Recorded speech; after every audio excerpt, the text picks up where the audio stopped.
I love the city of Richmond, and I want to see us grow. We were the capital. You can't erase that. I mean, we had, 5 dreadful years of slaughter on both sides, and we were the capital of the South. So what are we going to do? Just whitewash it and say it never existed? No, it existed, but let's learn from it and don't repeat ourselves. That was Bill Galash, president of Richmond, Virginia's Monument Avenue Preservation Society. The city's Confederate statues are being hotly debated in the aftermath of the events in nearby Charlottesville.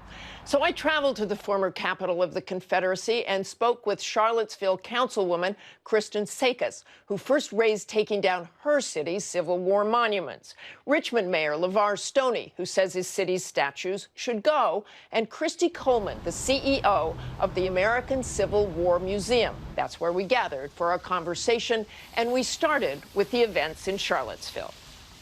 It was an armed invasion of our city. It was horrifying. You will not replace us! From the torchlight march through UVA to about 500 fascists and Nazis and white supremacists and white nationalists with AK-47s and clubs and knives. We could tell it was a terrible event from the very start. And Mayor, your reaction when you saw those people carrying torches? It just made my heart sink to see that sort of gathering of hate and division and intolerance. To me, it was akin to a Klan rally without the hoods. As a millennial, it's something we, as millennials, we just haven't seen. Normally, you see that on black and white film from the civil rights movement, but to see that as clear as day, only 60 miles away from your city, in your state that you love so much, it made my heart sing. And Christy, you so affiliated with this museum, with the history. What was your reaction? I realized that an important flashpoint had been reached. We go through these cycles whenever there is forward progression in social movement and social expansion of civil rights. There is always a very violent and very quick and very hot pushback on that. This is how the cycle works. This is what happens when we turn history into nostalgia. Tell me a little bit more what you mean about that, turning history into nostalgia. There are people who really need to say, this is who we are, and these are our heroes, and we honor these people because they were good and they were noble and they were righteous.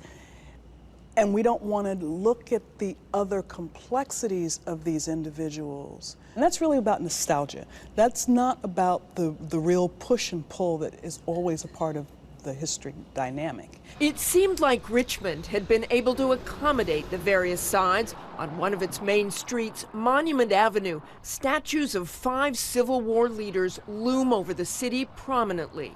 But with the events in Charlottesville, even this former capital of the Confederacy is rethinking how its history should be displayed.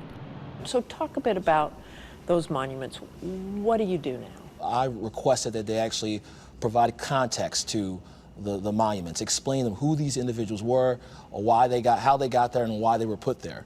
And I thought these would be tools to teach and enlighten.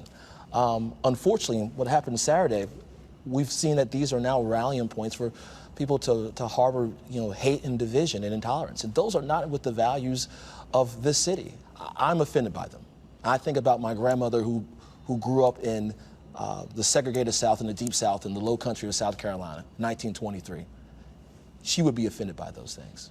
And I want to be on her side. I want to be on the side of the right. Is there a way to view those monuments that's not viewed as racist? I mean, well, clearly they are, because there are people who don't view them as racist. They view them as symbols of a virtue. They view them as a memorial to a sacrifice that people made for their homes. I mean, clearly that's a part of the narrative. They do tell us a lot of interesting stories if we're willing to hear them. Nobody's talking about being politically correct. Nobody's talking about being, what's the other one I hear? You're being revisionist. And no. History is always a process of new questions. Every generation asks a new question. And as scholars, we go back and look at what the historical record left us to try to answer them. And we would be irresponsible if with these new questions that we did not go back and say, hey, now we understand this thing in a bigger way. You heard Donald Trump compare Stonewall Jackson, Robert E. Lee, to Thomas Jefferson and George Washington. This week it's Robert E. Lee. I noticed that Stonewall Jackson's coming down. I wonder, is it George Washington next week, and is it Thomas Jefferson the week after? You know, you really do have to ask yourself, where does it stop? I don't believe there's a comparison at all. Washington and Jefferson were the founders of the, part of our founding fathers. They did not take up arms against the United States of America. Here, we do celebrate. I don't think any other city out there, any other country or in the world celebrates another army taking up arms against its actual country, except here in the South. And that's why they're different to me. When we have the statues of Washington and Jefferson, they're portrayed doing things like being the father of our country, or writing the Declaration of Independence, or being president. Whereas these Confederate statues, they're in full army regalia, fighting a war against the United States for the perpetuation of slavery. So that's what they're being celebrated for. The country's worried about this. So what do you think going forward? Here's the thing, I do believe that, we need to take a moment to breathe, chill out a little bit. And we're going to get that time. And once we chill out and breathe, we're going to get back to the discussion in a civil manner. Absolutely. And we're going to work on finding a resolution to this. And how do you do that, and particularly when you have a president who says those monuments are beautiful? I appreciate the president's opinion, but here in the city of Richmond, I don't think that frankly matters. He didn't live here. We live here. And so we'll be the individuals who will choose our destiny. Those people who say, this is our heritage, these are our people, they fought. And whether they fought for a side that you may not think is a good side, they're still our people. How do you convince them? It's really trying to reconcile for communities and help communities come to understand this really interesting dance between what history really is, which is all of this messy, the notion of heritage, and the notion of memory, and how they play out in public life. There are always going to be people on opposite sides who are just going to frankly disagree. I think here in Richmond, we like to think that we've fully healed from our difficult and unique past, but I think what we're seeing is that we haven't. It's like putting a cast on a broken arm and not ever fully healing, and that is the case. But you know what? Just like Charlottesville, Richmond's resilient. Is this something that scars your city, makes your city a better city? We are the town of Thomas Jefferson, who talked about all men are created equal, and we believe that. I have to say that I've been really proud of my city.